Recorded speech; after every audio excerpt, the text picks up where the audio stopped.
5월 13일 목요일 뉴스가 있는 저녁 문을 엽니다. 안녕하십니까? 변상욱입니다. 안녕하세요. 안보라입니다. 오늘 뉴스에서 준비한 소식은요? 네, 헝가리에서 이제 추가로 발견된 실종자 소식이 준비되어 있습니다. 예. 이 밖에 수색 수사 상황 잠시 후에 알아보고요. 오늘은 또 대한항공 노조 측의 인터뷰가 준비되어 있죠. 네, 그렇습니다. 밀수 혐의를 받은 조현아 전 부사장, 이명희 이사장 등이 오늘 집행유예로 법정 구속을 면했습니다.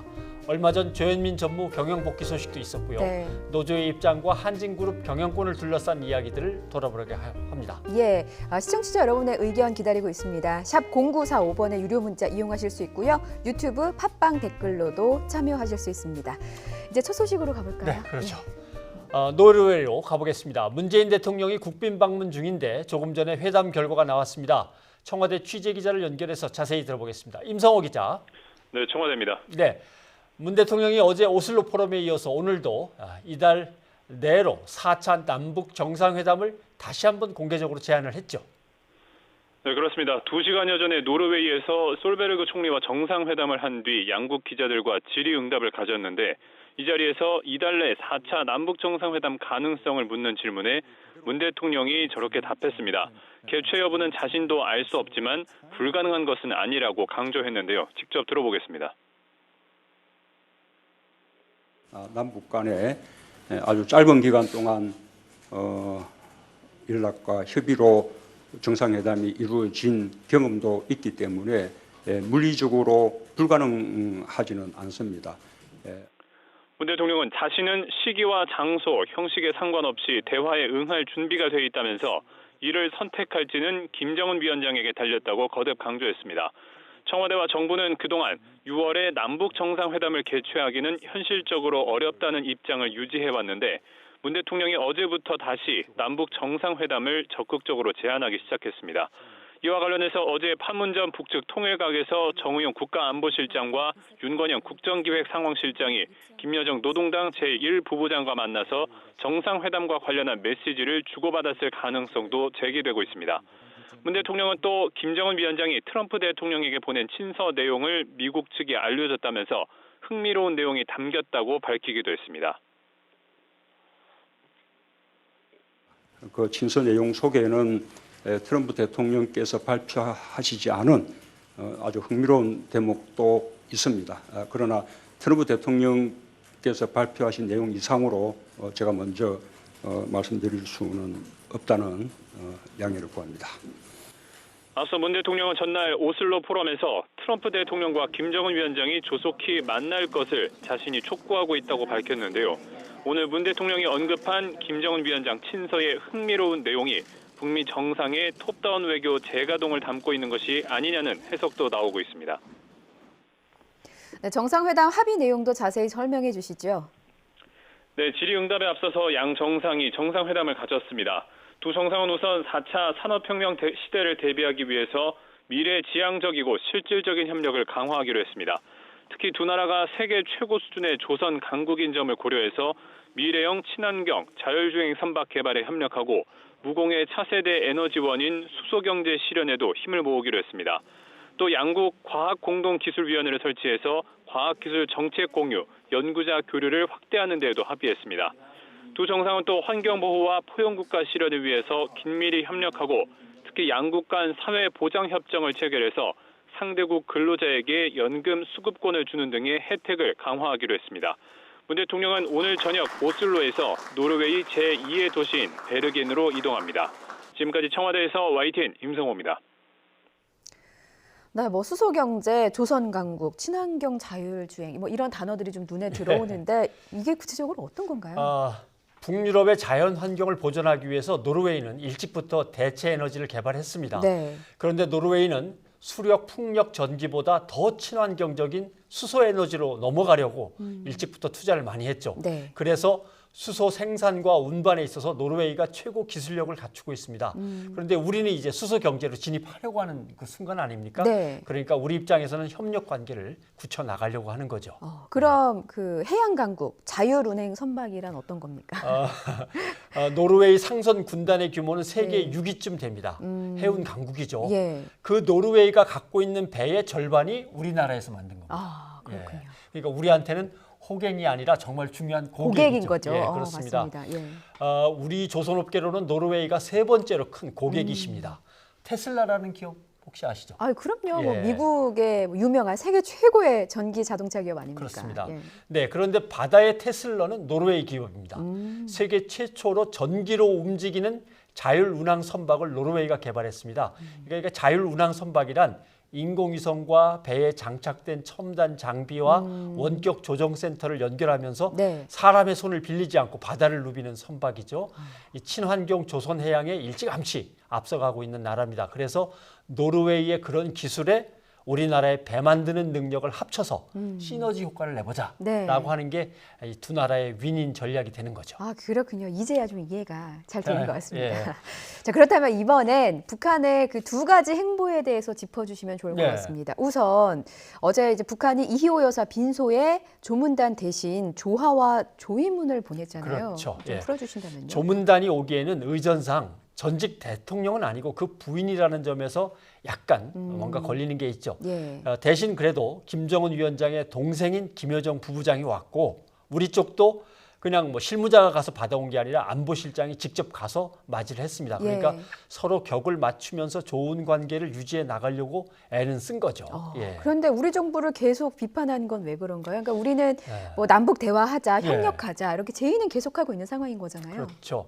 대화 제의는 침묵하고 있는데 북한이 뭔가 불만은 있는 거죠. 예. 우리가 너무 소극적이다. 특히 경제 협력에 대해서는 좀 적극적으로 주도적으로 좀 나서 달라. 이런 메시지를 자꾸 전달하고 있는 거고요. 여기에 대해서 김세호 기자의 보도를 보시죠. 김정은 북한 국무위원장이 김여정 제1부부장을 통해 고 이희호 여사의 조의문과 조화를 보낸 뒤 북한 매체들은 불과 4시간여 만에 신속히 보도했습니다. 김정은 동측에서 김대중 전 대통령의 부인 리시온 여사의 유가족들에게 조의문과 조화를 보내시었습니다. 하지만 우리 정부를 향한 비판은 그대로입니다. 북한 노동신문은 남북선언 이행 의지를 말이 아닌 행동으로 보여야 한다며 외세 의존 정책에 종지부를 찍어야 한다고 주장했습니다.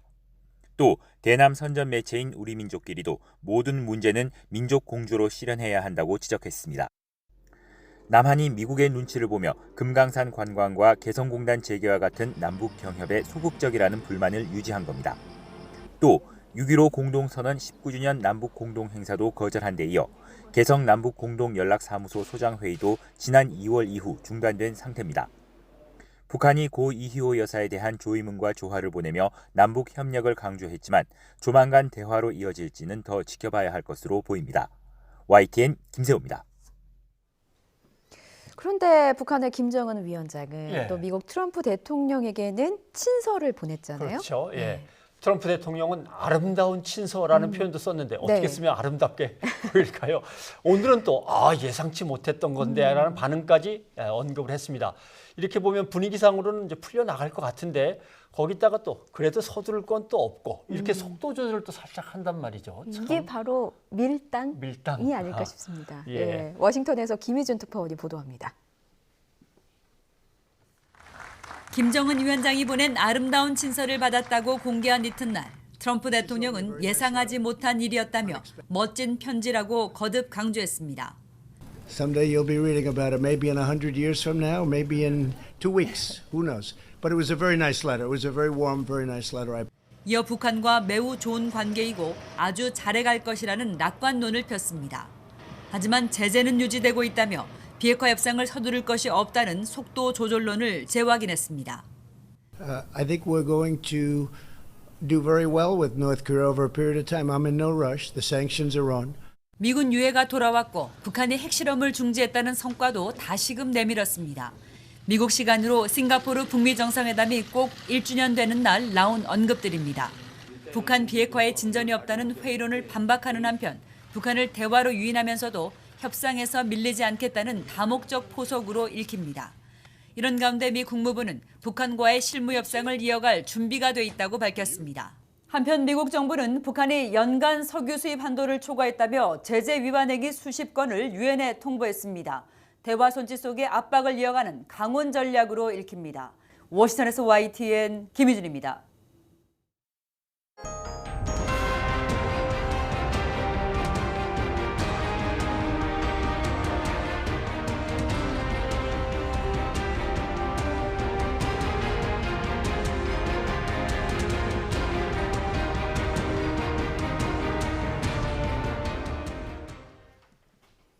다뉴브강에서 침몰한 허블레아니 호가 인양된 지 이틀 만인 오늘 우리 측 신속 대응팀이 헝가리 당국과 함께 선체 내부를 수색했습니다. 그러나 실종자는 찾지 못했습니다. 네, 우리 시각으로 오늘 새벽에 추가 실종자가 발견됐습니다. 오늘도 사고 현장 주변 수색도 이어지고 있는데요.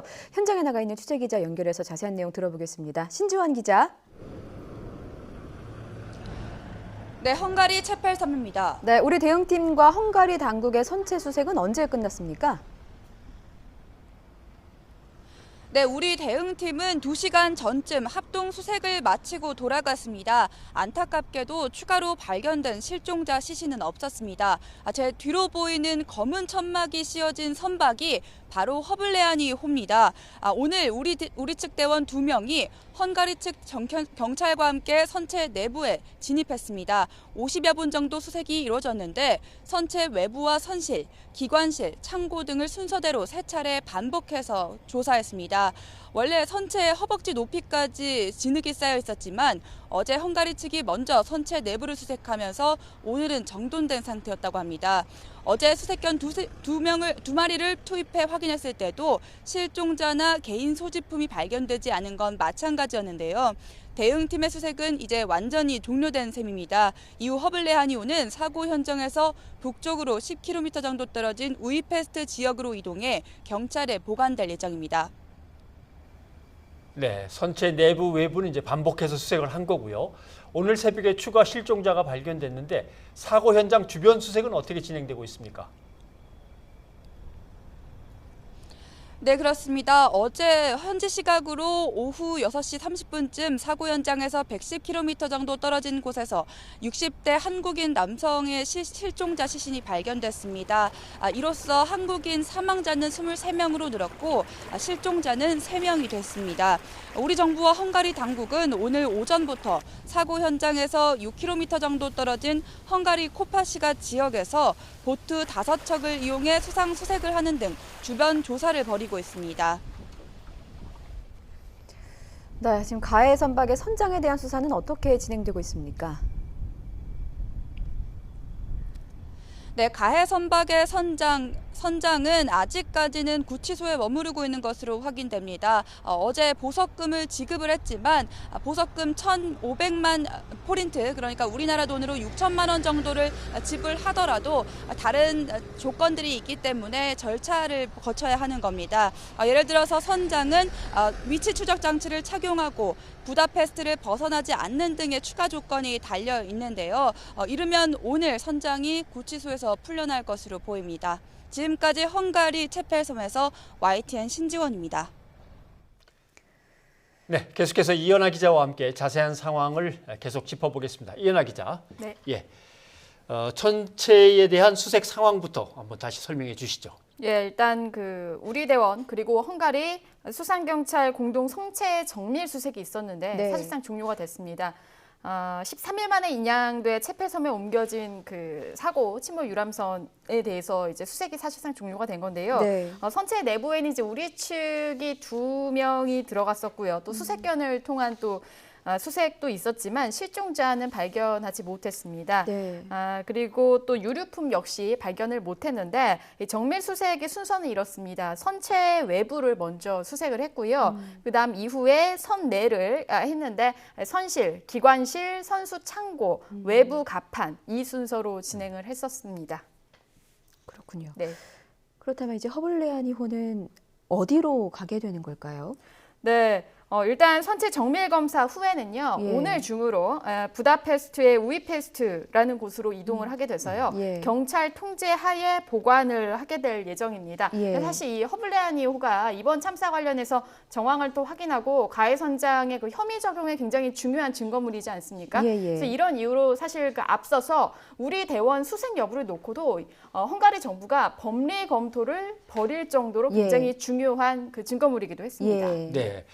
자, 추가로 발견된 실종자 얘기가 잠깐 나왔었는데 네. 예, 그 부분을 좀 설명을 해 주시죠. 네, 일단 선체 수색 중에는 실종자는 찾지 못했습니다. 대신 현지 시각 어제 오후 6시 반쯤이었습니다. 사고 발생 지점에서 110km 정도 떨어진 지점에서 실종자 1명이 발견이 된 건데요. 예. 신원 확인은 모두 완료가 됐습니다. 친몰 유람선 그 탑승객 60대 한국인 남성으로 확인이 됐고요. 예. 이로써 이제 한국인 탑승객 33명 중에 실종자 아직 3분 남아 있고 사망자 23명, 생존자 7명으로 집계가 된 상황입니다. 네, 남아있는 이제 실종자 3분도 어서 빨리 돌아오셨으면 좋겠는데 네. 실종자를 찾기 위한 수색 작업은 어떤 식으로 진행이 되고 있는 겁니까? 네, 일단 앞서서 지금까지는 선체 인양에는 대테러청이 주관을 했다면요. 예. 이제부터는 헝가리 경찰청 주도하에 모든 것이 진행이 됩니다. 네. 수색은 크게 공중수색 그리고 수상 수중수색으로 나눌 수가 있는데요. 일단은 어제 우리 정부와 헝가리 양국 합동 브리핑을 통해서 인력도 늘리고 사고 현장 주변 수색을 강화하겠다라고 밝혔는데요. 네. 여기에는 이제 수색견도 동원이 됩니다. 공중 수색은 헝가리가 담당을 하게 되고요. 예. 수상 수색은 한국이 진행을 합니다. 여기에 보트 5대가 동원이 됐고 필요하면 잠수사도 투입할 예정입니다.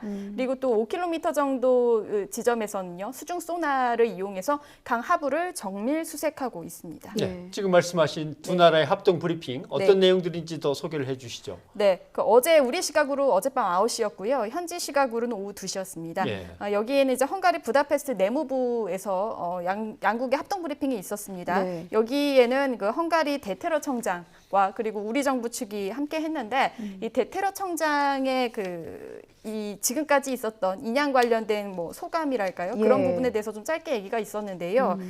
일단 한국 공조도 처음이었고 실종자 수색도 생소했지만 불가능한 것을 가능하게 만들었다라고 밝혔습니다. 예. 그리고 또 어려운 점도 많았지만 배운 점도 많았다라고 이야기를 했고요. 예. 또 13일 동안 이 하나의 군인처럼 움직인 좋은 작전이었다. 그리고 또 뭐 한국 그리고 뭐 오스트리아, 뭐 체코, 노르웨이, 독일 뭐 헝가리 당국에 감사를 표하는 자리기도 했습니다. 예. 그렇군요. 앞서 저희가 뭐 신지원 기자 통해서 잠깐 들어봤습니다만 가해 선장 상황에 대한 상황도 조금 알아보겠습니다. 네. 석방이 결정이 됐는데 아직까지는 나오지는 않았나 봐요. 네, 맞습니다.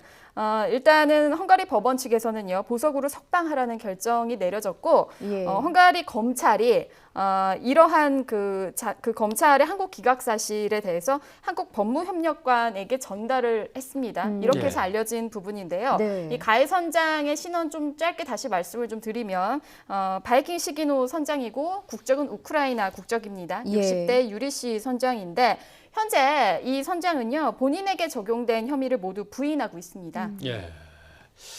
가해 선장의 석방 결정까지 그러니까 네. 사고부터 지금까지의 상황을 좀 정리를 한번 해보죠. 네, 일단은 선장은 추도 후에 구금이 됐습니다.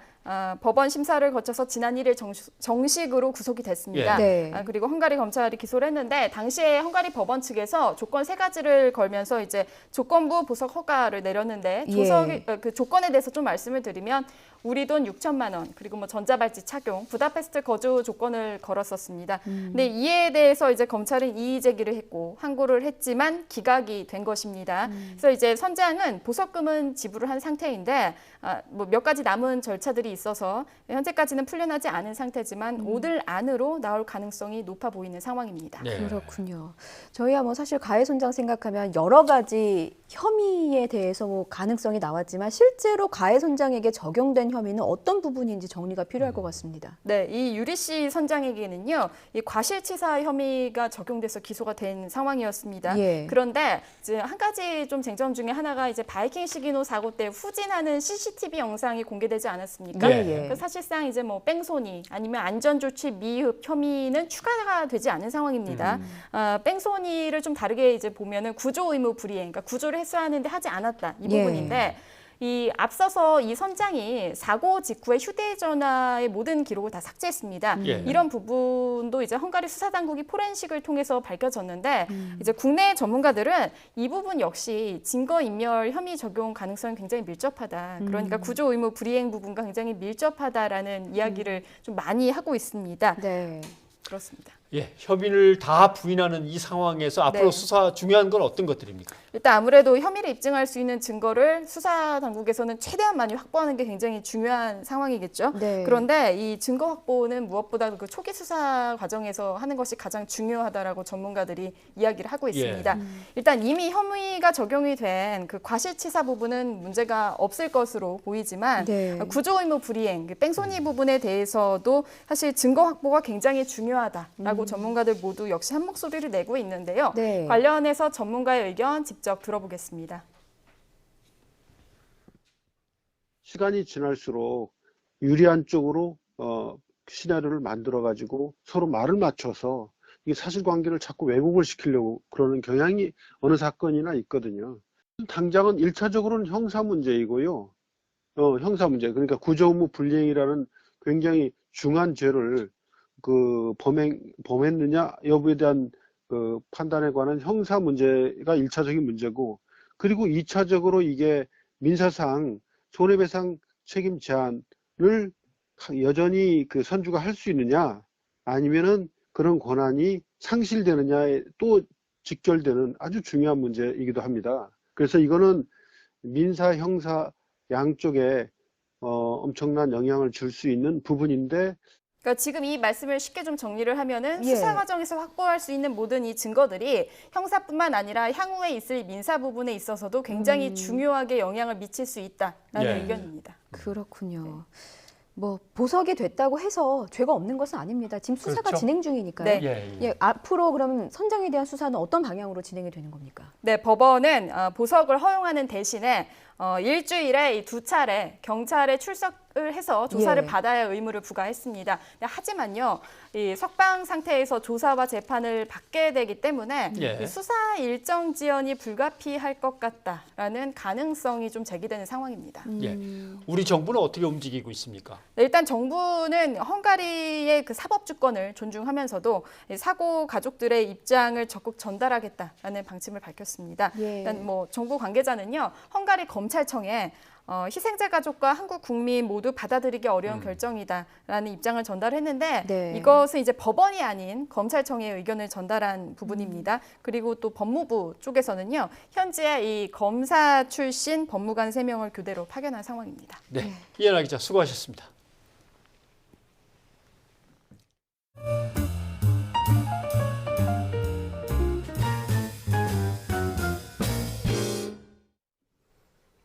네, 어제 U20 월드컵 이강인 선수의 활약상을 저희가 다뤘잖아요. 네. 그런데 선배님께서 그때 정치권을 언급하셨습니다. 오늘 예. 여야에서 모두 이강인 선수를 소환했습니다. 네. 젊은 선수들이 저렇게 열심히 뛰면서 국위를 선양하는데 정치인들은 도대체 뭐하냐 이런 비판이 이제 국민들 사이에 있다고 얘기를 했었는데, 여당은 이강인처럼 추가 경정 예산도 적재적소에 찔러 넣어줘야 된다 이런 논리고요. 자유한국당은 줘봤자 자살골 넣을 텐데 그런 선수한테 어떻게 패스를 하겠냐 이렇게 맞받아치고 있는 거죠. 예, 될 듯 말 듯 하다가 오늘도 국회 정상화는 되지 않았습니다. 우철희 기자의 보도입니다. 여당인 더불어민주당은 자유한국당을 향해 마냥 기다릴 수 없다는 말로 국회 복귀를 거듭 압박했습니다. 특히 U20 월드컵에 이강인 선수를 언급하면서 조속한 추경 처리의 필요성을 강조했습니다.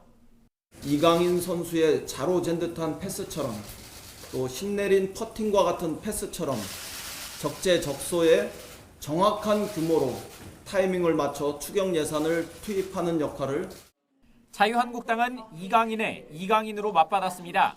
추경에 앞서 청와대 경제라인에 대한 경제실정 청문회를 여는 게 먼저라는 겁니다. 이강인 선수 패스 이야기하면서 추경 적시 투입을 이야기했는데 저희가 보기에는 이 자살골 넣는 선수한테 추경 패스를 해줘야 되는 건지 한번 꼼꼼히. 여기에 청와대의 국민청원 답변을 두고도 국회 협상에 재를 뿌리고 있다고 맹비난했습니다. 청와대는 특정 정당을 압박할 의도가 아니었다면서도 청원 답변 때문에 국회가 안 열린다고 말하는 건 유감이라고 물러서지 않았습니다. 협상 조건이 추가되고 청와대와 한국당의 대치가 갈수록 격화하면서 상황이 더 꼬인 것 아니냐는 전망까지 나오자 바른미래당은 한국당을 향해 사실상 최후 통첩을 날렸습니다. 이번 주말까지 최종 합의에 이르지 않으면 한국당을 빼고 국회 소집에 나서겠다고 경고했습니다. 양 당에 이번 주말에 정상화가 되지 않으면 저희 바른미래당은 독자적으로 정상화를 위한 행동에 개시를 하겠다 이렇게 최후 통첩을 했습니다. 국회 파행이 장기화하면서 이제는 정치권이 따가운 비판 여론도 애써 무시하는 것 아니냐는 조롱 섞인 비난마저 나오고 있습니다. 주말 사이 극적인 돌파구가 마련돼 일하는 국회를 보여줄 수 있을지 주목됩니다. YTN 우철입니다. 이번에 이장님, 예. 통장님들의 수당이 16년 만에 오른다고 합니다. 지금부터 10만 원 오른다 그러죠. 그러면 30만 원이 되는 거네요. 네, 30만 원. 정치권에서는 서로 내가 올려주려고 했는데 왜 이렇게 싸우더라고요. 예, 그게 다 이제 총선거가 얼마 안 남았다는 뜻이겠죠. 예. 그러니까 결국은 통장님, 이장님들은 지금 올려준다는 거에 주목하실 게 아니라 그동안 왜 안 올려갖고 16년을 허송세월했는가를 주목하셔야 되는데, 차정윤 기자의 보도 보시죠. 국회 파행 속에서도 일하는 여당을 강조하며 잇따라 당정 협의회를 이어가고 있는 더불어민주당이 이번엔 마을이장과 통장들에 대한 처우 개선에 나섰습니다. 지난 2004년 이후 동결됐던 수당을 내년부터 한 달에 20만 원에서 30만 원으로 인상하기로 한 겁니다. 주민생활 일선에서 중요한 역할을 담당하는 이장과 통장의 사기 진작과 이를 통한 주민 서비스 향상에 기여할 것으로 기대합니다. 16년 만에 마을이장과 통장의 수당이 오른다는 소식에 자유한국당은 총선용이라고 쏘아붙였습니다. 야당 압박용 당정협의거나 아니면 총선용 당정협의, 마치 자신들이 선거를 앞두고 이 문제를 해결한 것처럼 공을 가로채려 하는, 자신들이 애써 추진하던 정책이었는데 민주당과 정부가 아무 상의도 없이 가로채기를 했다고도 비판했습니다. 타 당의 정책을 뺏어서 생색내는 아주 파렴치한 이 법안을 낸 저나 우리 당론으로 이 문제를 해결하겠다는 한국당과는 진지한 대화도 없이 정치권이 마을이장과 통장 수당에 서로 공이 있다고 내세우는 건 내년 총선을 염두에 뒀기 때문으로 분석됩니다. 동네 사정을 구석구석 훤히 아는 데다 지역 민심에 영향을 미칠 수밖에 없는 마을 대표들의 마음을 얻어야 한다는 겁니다. 정말 주민과 현장에서 행정하고 가교 역할을 하고 있는 분들이기 때문에 이번 결정이 참 현장에서 고생하시는 통장 이장님들로 이장과 통장에 대한 처우 개선처럼 총선을 앞둔 본격적인 정책 경쟁이 시작될 만도 한데 여전히 국회문은 닫혀 있고 장외설전만 날카로워지고 있습니다. YTN 차정윤입니다. 자, 이번에는 시청자 여러분의 의견 소개하겠습니다. 샵 0945번의 유료 문자 그리고 유튜브 팟빵으로도 댓글 받았는데요. 네, 2236님이 보내주신 문자. 헝가리 실종자 3명 얼른 가족의 품으로 돌아오시길 국민 모두의 마음을 간절한 마음을 적어주셨네요. 헝가리 유람선 침몰 사고와 관련해서 유튜브에서 이영기 님도 의견을 주셨는데요. 헝가리는 관리를 잘못했고 우리나라 패키지 여행사의 잘못도 좀 꼬집으셨고요. 크루즈 선장도 잘못했다. 이렇게 다 잘못이 있다는 의견을 주셨습니다. 유튜브에서 미칸 님이 주신 의견은 김정은 친서가 앞으로 북미 대화에 아주 좋은 신호가 될 것 같습니다. 좋은 결과로 이어지길 바랍니다. 라고 적어주셨습니다. 네, 계속해서 많은 의견 받고 있습니다. 그리고 뉴스가 있는 저녁은 60초 뒤에 이어집니다. 변상욱의 뉴스가 있는 저녁, 이번엔 국가대표 가수들을 만나본다고요? 네, 20세 이하 축구대표 선수들 얘긴데요. 축구만 잘하는 줄 알았는데 노래까지 전문가입니다. 그래요? 네, 결승전이 열리는 폴란드 우치로 가는 버스 안에서 떼창을 선보였는데요. 이거는 보셨습니까? 못 봤어요. 직접 보셔야 될 것 같습니다. 함께 보시죠. 예. 조명 꺼줘야 되는데. 나를 켜놓고 우리의 기분을 모두 다 같으니까 그리워 네가 나보다 그리워서 그리워 네가 나보다 그리워서 보고 싶어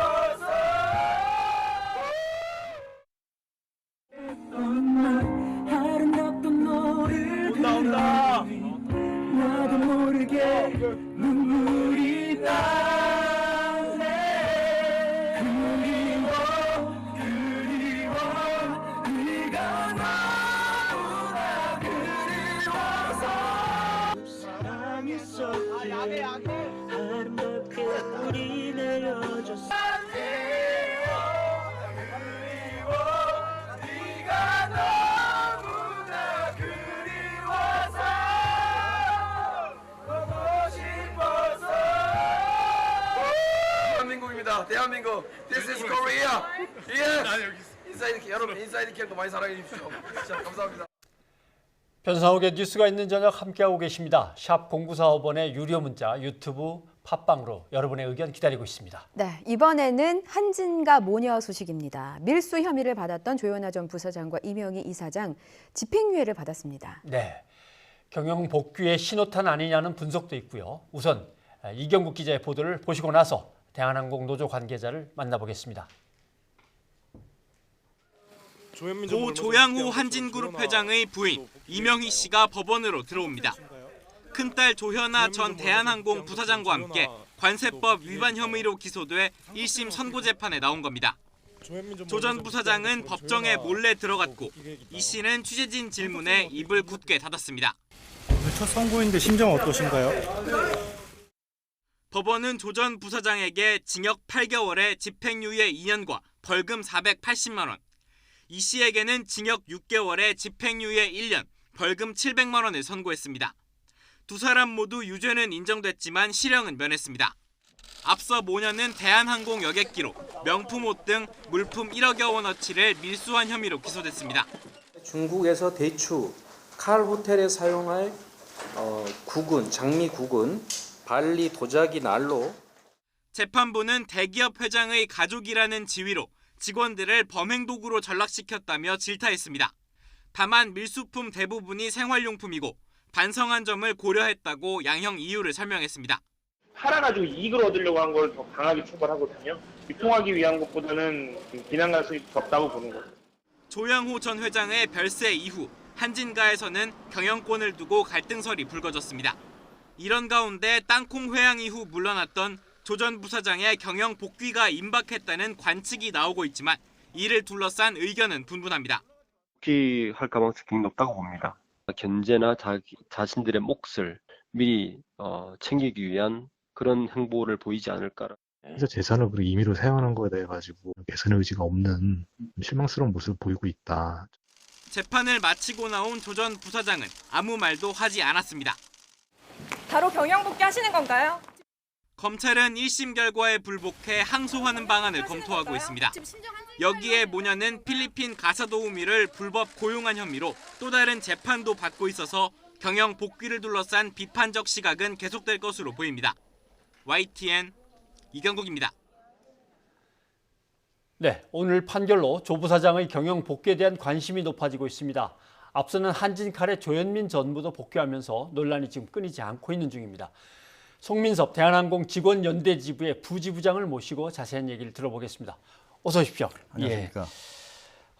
조현아, 이명희 두 사람이 오늘 이제 집행유예로 결국 이제 법정 구속은 면했습니다. 예. 재판 결과에 대한 노조의 입장도 궁금하고요. 사내 분위기는 어떤지도 좀 궁금하고요. 사내 분위기는 제가 오늘 그 선거 관련 뉴스를 접하고 있을 때가 그 식당에서 식사를 하고 있었을 네. 때였는데요. 마침 이제 주변에서도 다른 직원들도 식사를 하고 있었고요.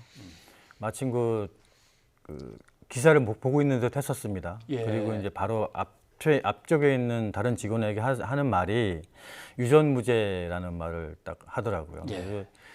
다른 분들의 반응도 그와 다르지 않게 지금 그렇게 얘기를 하고 있습니다. 예. 노조 입장은 어떠십니까? 저희는 일단은 좀 자숙의 기간을 충분히 거쳐야 된다고 생각을 하고 있었고 예. 기습적으로 지금 다시 한직 복귀를 하신 거라서 예. 약간은 좀 논란 면이 참 많고요. 좀 더 그 큰 작년 물컵 갑질 이후에 1년 동안 저희 국내뿐만 아니라 국외까지 대한항공의 이미지를 많이 실추시키는 일이었는데 네. 이렇게 빨리 책임감 없이 돌아오는 건 아닌가. 생각이 듭니다. 네. 그러니까 이제 대한항공 전무일 때 갑질에 진에어 불법 등기이사 문제로 말썽을 빚은 조현민 씨가 지주사인 한진칼 전무로 갔단 말이죠. 예. 그렇죠? 예. 그리고 조현아 부사장 집행유예로 끝났으니까 이 사람도 역시 복귀를 할 것 같고 그룹 내에서 뭐 떠도는 얘기들이 있습니까? 그 이전부터 일단은 이제 조현민 전무가 리턴하고 이렇게 한진칼로 들어오시고 예. 나서부터 더 이제 많아지는 얘기긴 하지만 뭐 A 라인이다, 뭐 W 라인이다 해서 서로 뭐 줄서기를 하고 있다라는 소문이 벌써부터 많이 돌고 있었고요. 예. 지금은 이제 이렇게 한 분이 먼저 오셨기 때문에 조현아 전 부사장도 당연히 돌아올 거라고들 많은 분들이 생각을 하실 것 같고 예. 또 각 라인에 대한 불서기도 더 심화되지 않을까 생각을 하고 있습니다. 네. 어떻습니까? 노조 입장에서는 이 사람들은 경영자로서의 자격이 없다고 보시는 겁니까? 일단은 이제 조현민 전무께서 한진칼로 돌아오셨는데 신사업 담당과 마케팅 담당이거든요. 예. 그 전에도 이제 대한항공에서 마케팅 담당을 하셨던데 이 물급갑질 마케팅은 앞으로의 그 어떤 마케팅으로라도 상쇄를 시킬 수 없다고 생각을 합니다. 예. 그 회사에 엄청난 손해를 끼치고 이미지 시추를 일으켰기 때문에 책임 경영을 하는 게 할 게 아니라 책임을 지고 자숙하셔야 되지 않나 그런 생각입니다.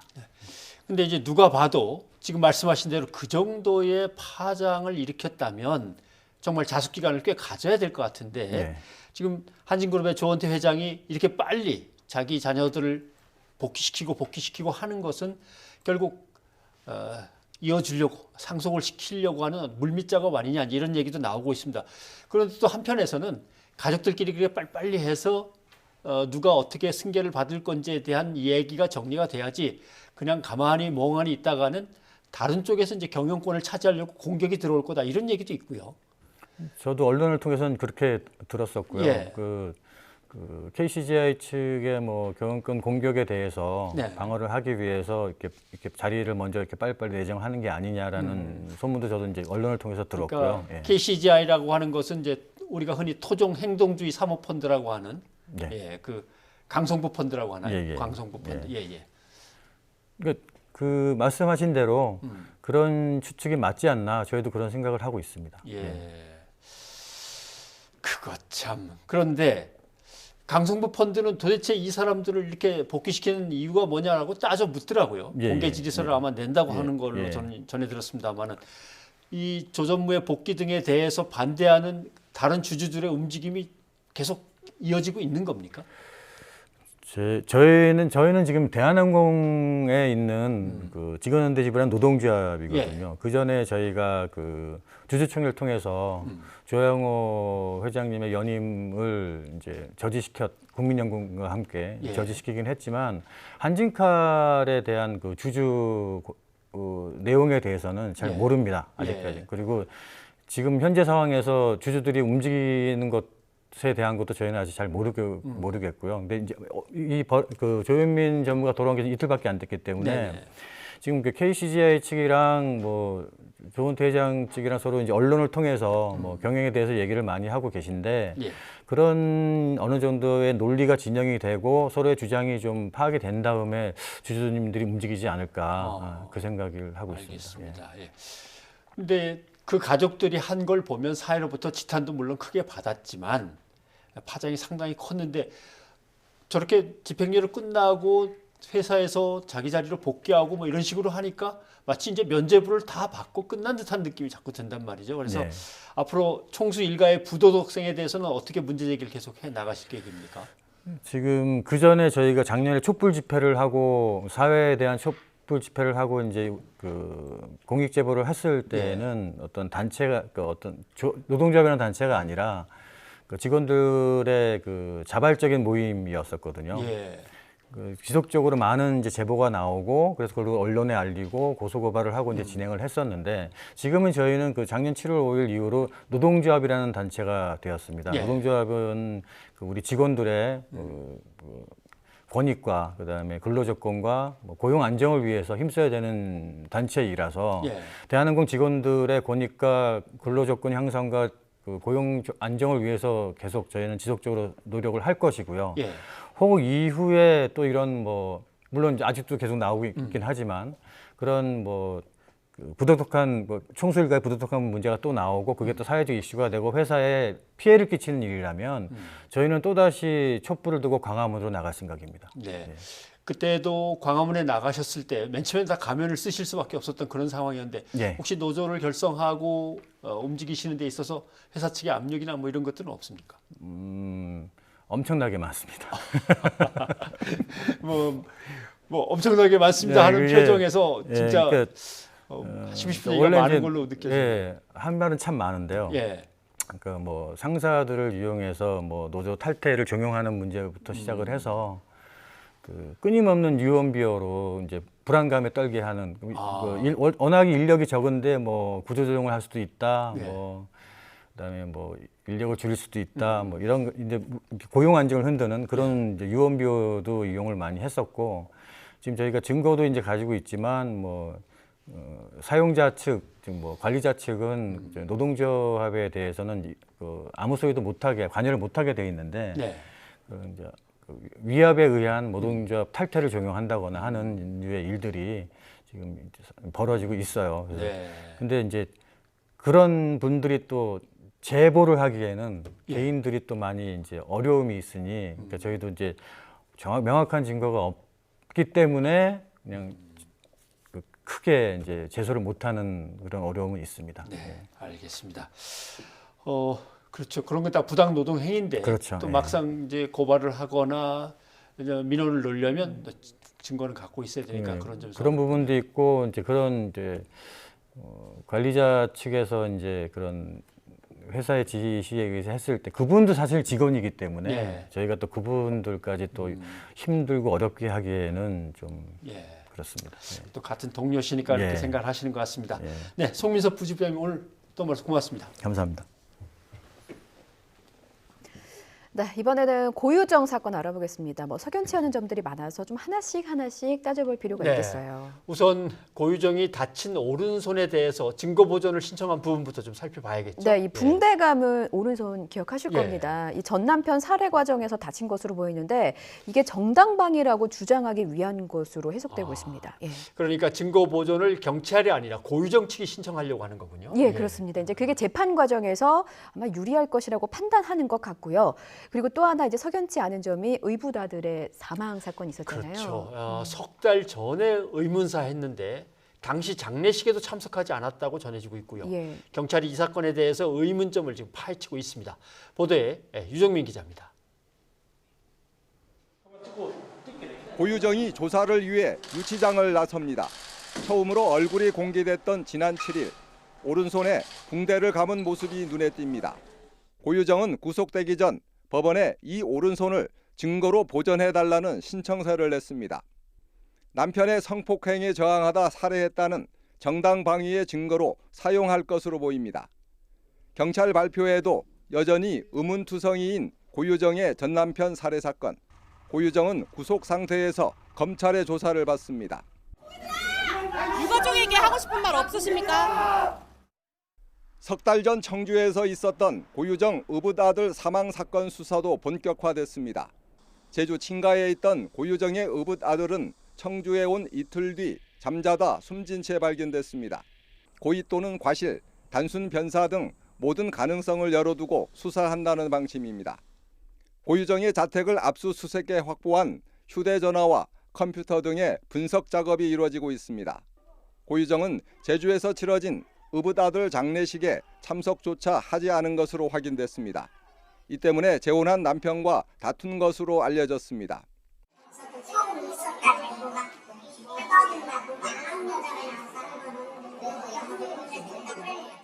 경찰은 제주지검과 상의해 조만간 고유정을 직접 조사할 방침입니다. YTN 유종민입니다. 네.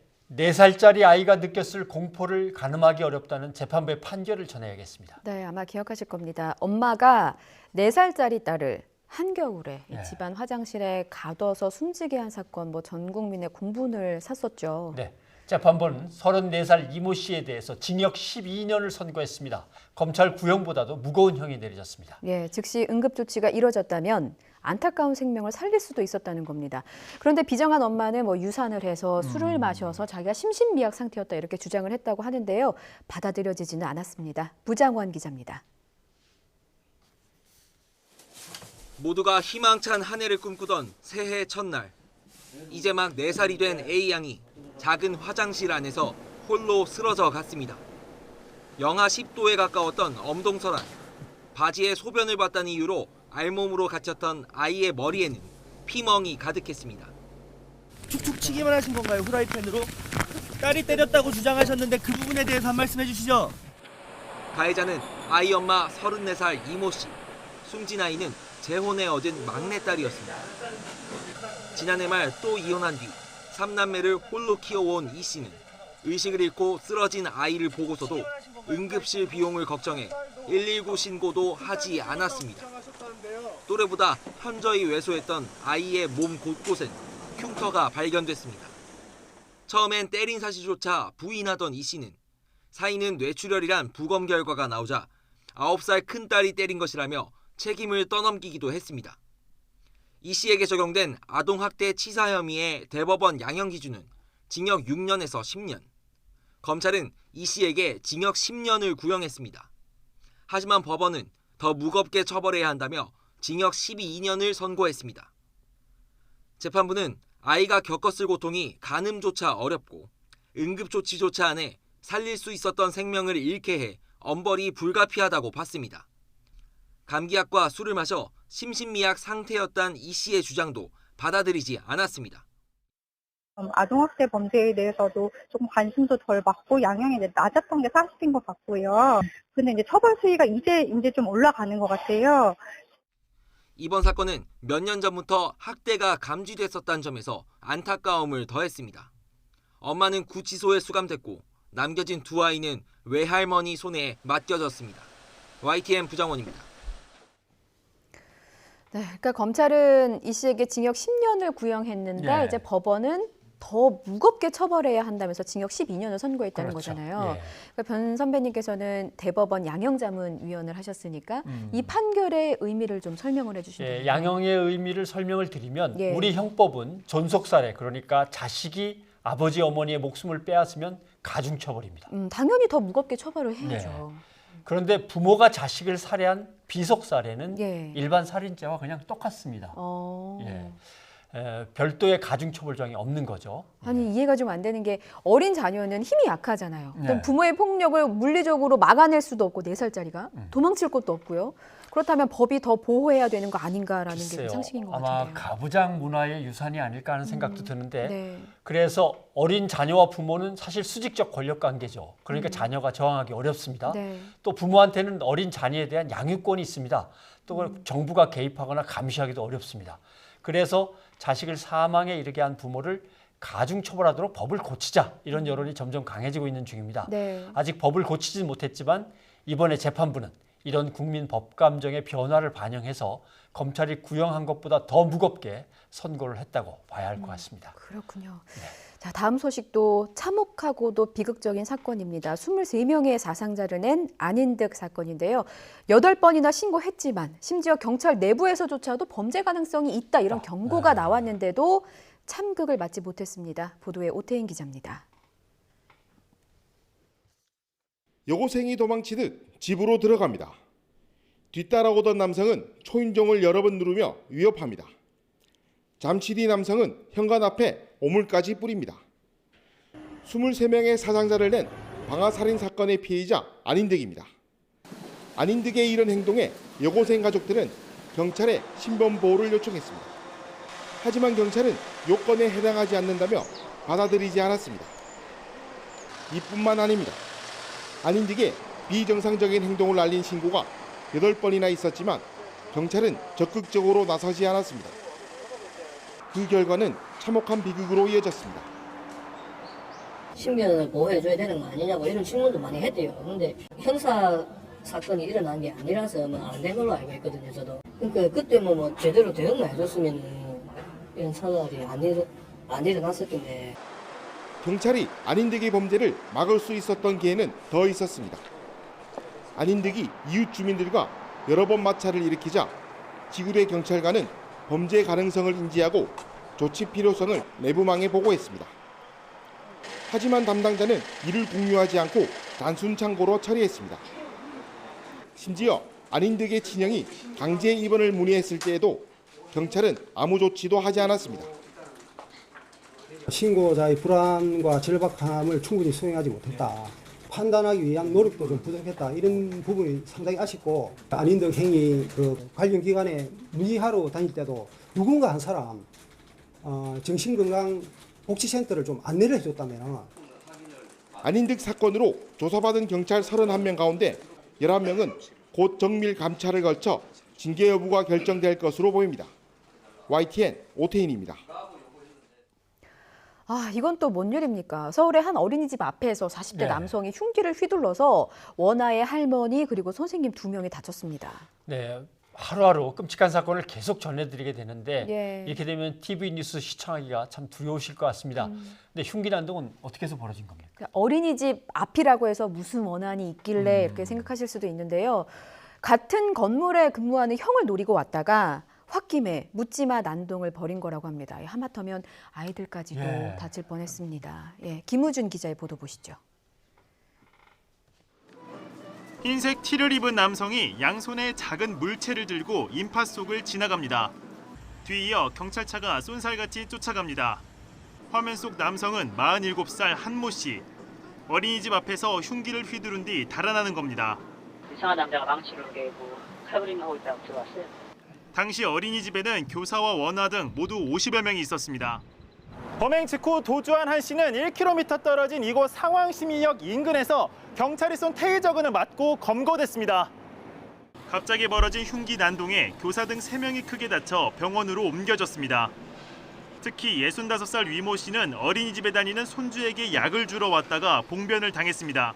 할머니는 교실 들어보내고 순간적으로 순간이니까 딱 깨어나간 거예요. 또 매일을 하고. 경찰 조사 결과 한 씨는 어린이집 건물의 다른 사무실에서 근무하는 친형을 노리고 찾아왔습니다. 돈을 빌려주지 않았다며 앙심을 품은 건데 형이 없자 애꿎은 사람들에게 화풀이한 겁니다. 그 친형이 하고 예전에 좀 돈을 빌려달라고 그랬습니다. 빌려줬다가 그래가지고 이제 찾아간 김에 홧김에 이제. 경찰은 한 씨의 정신병력을 확인하는 한편 정확한 범행 동기를 파악하는 대로 구속영장을 신청할 방침입니다. YTN 김우준입니다. 또다시 연예인의 마약 의혹 사건이 불거졌습니다. 이번엔 아이돌 그룹 아이콘의 리더 비아이입니다. 예, 우선 팀 탈퇴를 선언했고요.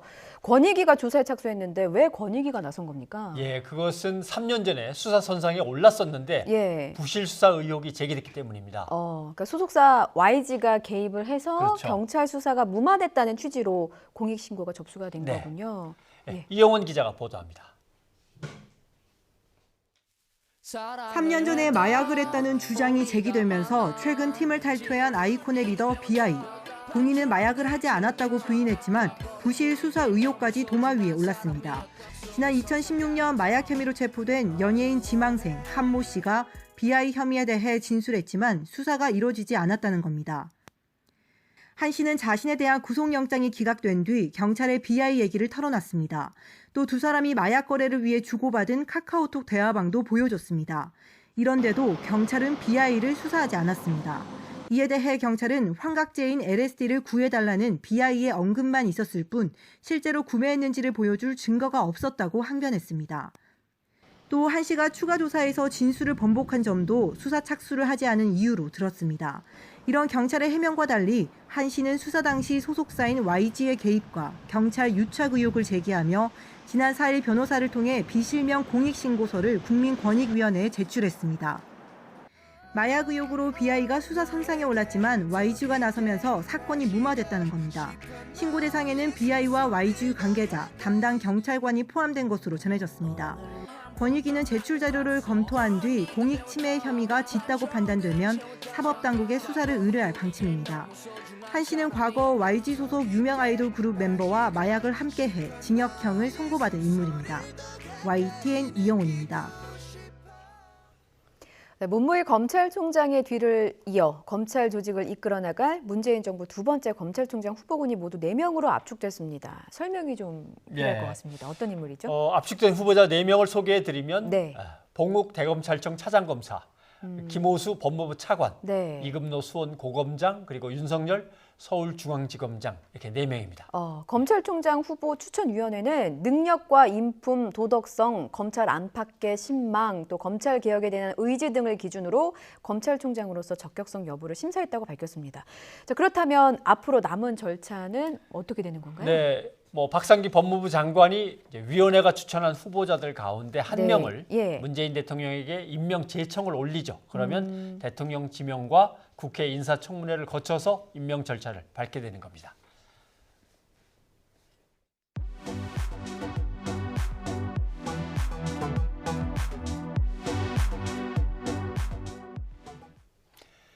삶의 여유를 찾는 시간, 문화를 읽는 저녁입니다. 네, 이번 주 문화계에서는 어떤 소식들이 전해지고 있는지 윤성은 문화평론가와 함께 알아보겠습니다. 어서 오십시오. 안녕하십니까? 네. 자, 한국과 스웨덴의 수교 60주년을 기념해서 에릭 요한슨의 사진전. 네. 가려고 했는데 아직 못 갔는데 이렇게 되면 스포일러가 되는데.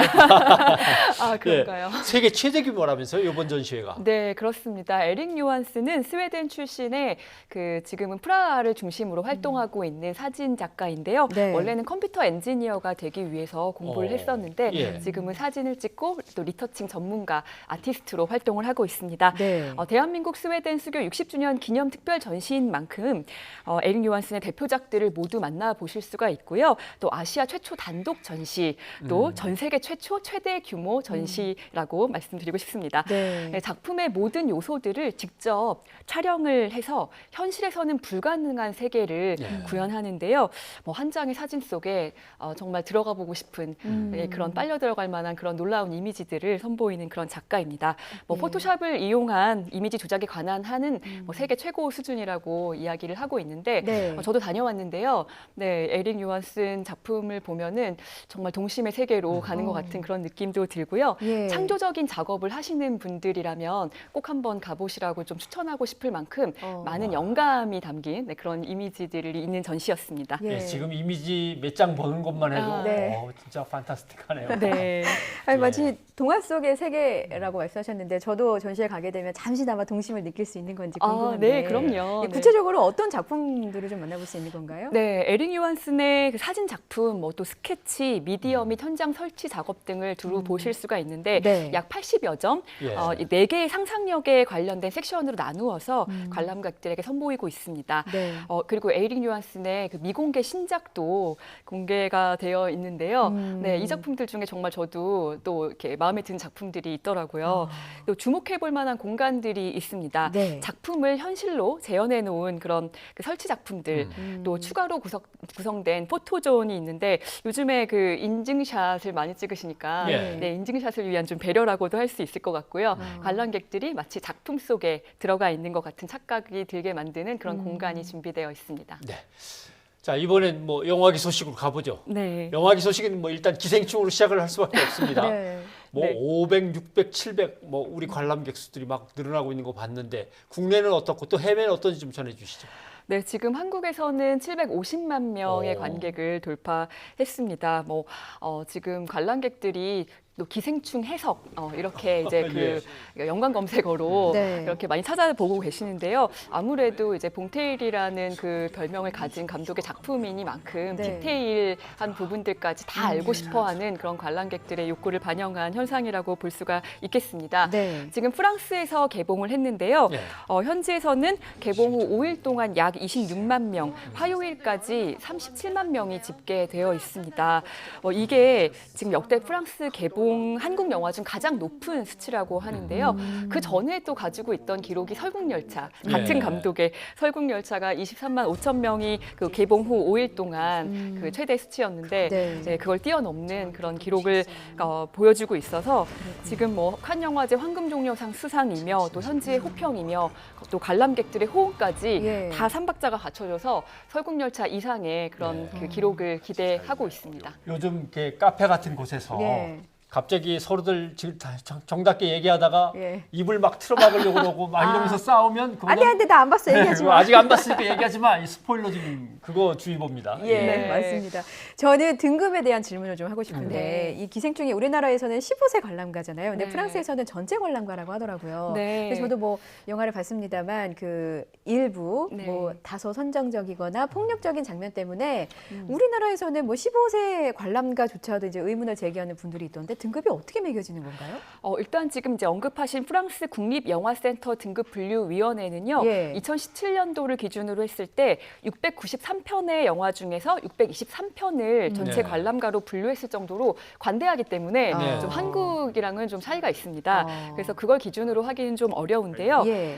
저도 이제 영상물 등급위원회에서 사실 한 1년 반 정도 전까지 등급분류위원으로 일했던 적이 네. 있었기 때문에 네. 또 이 부분에 대해서 조금 더 자세하게 예, 말씀드릴 수 있을 것 같은데 등급분류라는 게 물론 기준은 있습니다만 기계적으로 할 수 있는 것은 아닙니다. 모든 예. 영화가 다 다르기 때문에 예. 그래서 여러 명의 등급분류위원들이 영화를 함께 보고 결정하도록 되어 있습니다. 예. 그래서 기생충이 지금 15세 이상 관람가 등급을 받은 것은 좀 선정적이고 폭력적인 장면이 일부 있지만 제한적이고 또 자극적이거나 노골적이지 않게 표현되었다라는 그런 판단에서인데요.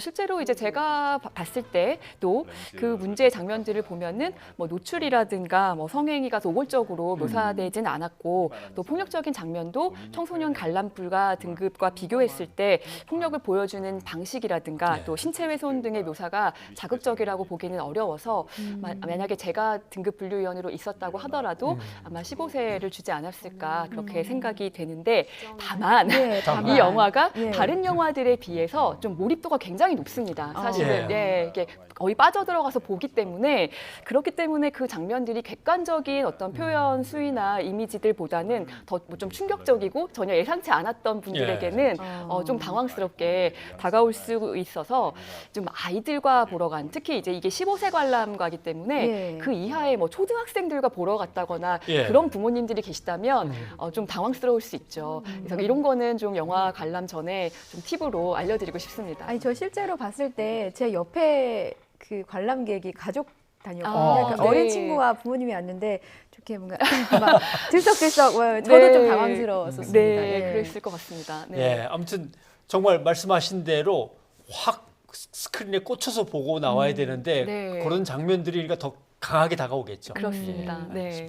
자 이제 뮤지컬로 넘어가 보죠. 뭐 유명하죠. 오페라의 유령, 그다음에 뭐 네네. 캐츠, 네. 드디어 웨버가 새로운 작품을 갖고 옵니다. 신작입니다. 스쿨 오브 락. 네, 예, 그렇습니다. 뮤지컬 팬들은 뭐 엄청 기다리시겠어요. 네, 네, 잘 아시는군요. 네. 네. 앤드류 로이드 웨버 하면은 그 뮤지컬을 잘 아시고 또 좋아하시는 분들께는 뭐 마이더스의 손으로 그렇죠. 그렇게 불리는 사람인데요. 작곡가이자 뮤지컬 제작자입니다. 네. 리처드 링클레이터 감독과 배우 잭 블랙이 합작해서 세계적인 흥행을 이뤄낸 작품 스쿨 오브 락을 무대로 옮긴 작품의 그 오리지널 팀이 내한했습니다. 아, 오리지널 팀이에요. 네, 그렇습니다. 록스타를 꿈꾸는 듀이가 친구를 대신해서 명문 사립학교 임시 교사로 취업해서 예. 음악에 재능이 있는 학생들과 밴드를 조직하고 밴드 경연대회에 나간다는 내용을 담고 있는데요. 11세부터 13세까지의 연기자들이 정말 수준급의 그 화려한 라이브 연주를 선보이고요. 뛰어난 연기력을 선보여서 많은 그 관객들을 즐겁게 하는 그런 작품인데요. 예. 이 친구들이 이제 리허설을 할 때는 오전에 와서는 이제 공부를 하고 학생들이니까. 네, 다른 예. 학생들처럼 그리고 예. 오후부터는 이제 연습에 돌입하는데 밤까지 그 빡빡한 일정이 예. 이어지는데도 불구하고 너무나 그 에너지를 발산해줘서 많은 그 기존의 성인 연기자들과 스태프들에게 그 자극이 되었다고 합니다. 네, 8월 25일까지 샤롯데 시어터 또 9월부터는 대구와 부산에서 관객들을 만나게 됩니다. 지방 순회도 있군요. 네, 그렇습니다. 네. 자, 윤 평론가 오늘 고맙습니다. 네, 감사합니다. 네, 이번에는 격렬한 시위가 벌어질 홍콩으로 가보겠습니다. 네, 뭐 범죄인 인도 법안, 그러니까 송환법이라고 하는 거죠. 예. 이걸 둘러싸고 홍콩 시민들이 반발하고 있습니다. 홍콩 정부와 중국은 시민들의 그 항의 정도와 규모에 대해서 좀 뜨끔하고 있는 것 같습니다. 예. 시민들의 집단 행동은 폭동이라고 규정했었는데 시민들은 물러설 기세가 없습니다. 네, 뭐 끝까지 싸우겠다는 입장입니다. 베이징에서 강성홍 특파원이 전해왔습니다. 입법회 청사를 에워싼 격렬한 항의로 이른바 송환법의 심의 연기를 이끌어낸 시민들. 날이 밝으면서 다시 현장으로 모여들었습니다. 상당수가 일상으로 되돌아가 하루 전보다 숫자는 크게 줄었지만 시민들의 각오는 더 굳어졌습니다. We want to make sure that the legislators, that the government officials cannot enter the electrical building. 所以我哋一定要企出嚟，鼓勵更加多嘅人去到發聲，去到推翻呢條法例。 자발적으로 거리 단식 투쟁에 나선 사람들도 생겨났습니다. 홍콩 정부는 시민들의 행동을 폭동으로 규정하고 법안 강행 입장을 천명했습니다. 而係公然有組織咁發動暴動，亦都唔可能係愛護香港嘅行為。 홍콩의 중앙정부인 중국은 더 강경합니다. 시위대의 폭력 행위를 처벌하라고 요구했습니다. 强烈谴责各类的暴力行为，我们支持香港特区政府依法予以处置。 트럼프 미국 대통령은 홍콩과 중국이 잘 처리를 할 것이라면서도 시민들을 이해한다는 입장을 보였습니다. 영국과 독일 등 서방 국가들도 잇따라 우려를 나타냈습니다. 시민들은 주말쯤 다시 집회를 준비하고 있는 것으로 알려져 긴장이 고조되고 있습니다. 베이징에서 YTN 강성웅입니다. 저는 이제 메이드 인 코리아라는 표기를 믿어야 할지 모르겠습니다. 이 중국산 자동차 부품을 들여와서 한국산이라고 찍어서 판매한 업체들이 적발이 됐습니다. 예, 무려 300억 원어치가 넘는다고 하니까 또 심지어 수출까지 했다고 합니다. 홍성기 기자가 보도합니다.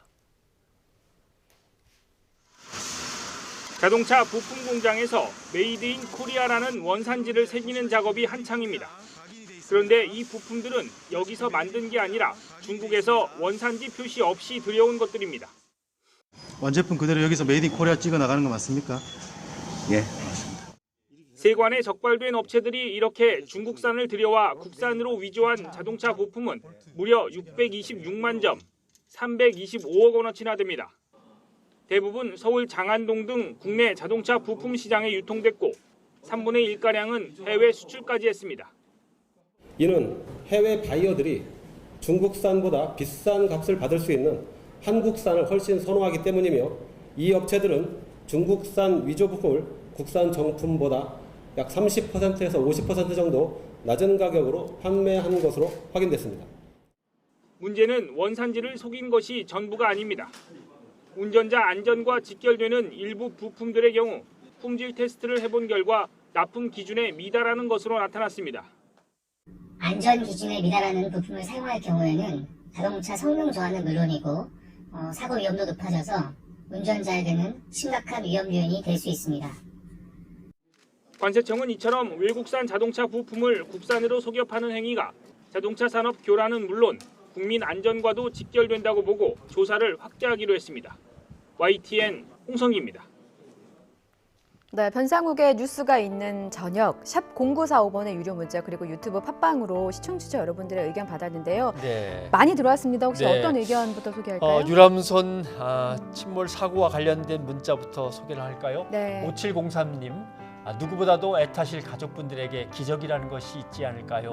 기적을 간절히 바라면서 적어주셨고요. 5690님은 헝가리 유람선 참사를 낸 선장을 보석으로 석방하지 말고 면밀히 조사해서 중보를 받도록 해야 우리나라 유가족도 위로가 될 것 같습니다. 라고 적어주셨습니다. 네, 그리고 좀 끔찍한 강력범죄에 대한 의견도 주셨는데요. 유튜브에서 하늘바라기님, 글쎄요, 고유정 관련 소식인지 혹은 4살 딸 학대 치사 사건인지 모르겠습니다만 너무 잔인하다라는 의견 주셨고 또 8328님께서도 4살 딸 학대 치사 사건에 대해서 무기징역에 처해야 한다. 사람의 자격이 없다. 네. 엄마 된 자격도 없다고 저는 감히 말씀드리고 싶습니다. 네. 6010님. 저 종교가 없습니다만 요즘 뉴스를 들으면 교회라도 다녀야 할까요? 마음 아픈 소식만 가득하네요 라고 문자 주셨네요. 네. 예, 그리고 저희 이제 대한항공과 대한항공 관련해서 의견 주셨는데 5742님이죠. 예, 땅콩 사건 모녀들 제발 반성하는 사람들이 되었으면 좋겠습니다 라고 적어주셨고요. 네, 유튜브에서는 페르소나님께서 오너 일가는 2선으로 물러나는 게 좋을 것 같다. 전문 경영자를 내세워라 라는 조언도 주셨습니다. 저희 마지막으로 우리 태극전사들 응원하는 의견도 있었죠. 유튜브에서 주신 분이죠. 빅토리라는 아이디를 쓰시는 분. 네. 떼창, 크크, 구여운 태극전사들 이렇게 적어주셨네요. 네, 저희가 이렇게 다 같이 떼창에 예. 저희도 응원을 또 한 번 보냈습니다. 국민들을 한번 기쁘고 열광에 빠지게 한번 해줬으면 좋겠습니다. 저희 내일은 이 축구 소식 좀 더 자세히 짚어볼 예정이죠? 네, 그렇죠. 네, 내일도 많은 시청 바랍니다. 네, 뉴스가 있는 저녁 내일 다시 찾아뵙겠습니다. 여러분 고맙습니다.